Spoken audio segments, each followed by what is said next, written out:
The best way to prevent a massive heart attack, to prevent atherosclerosis, is to start at step number 1, blocking the buildup of cholesterol, which is a direct result of having too much LDL cholesterol in our bloodstream, which is a direct result of eating 3 things. Number 1, saturated fat, found mostly in meat, dairy, and eggs.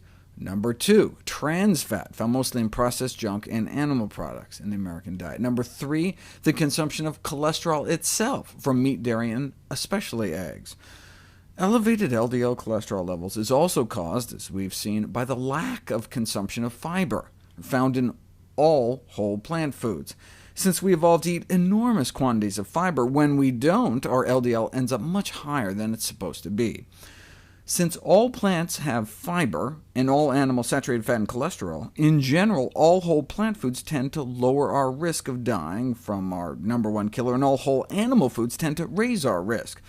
There are, however, processed plant foods that do raise cholesterol, hydrogenated vegetable oil, for example, and processed animal foods that don't, skim milk and egg whites.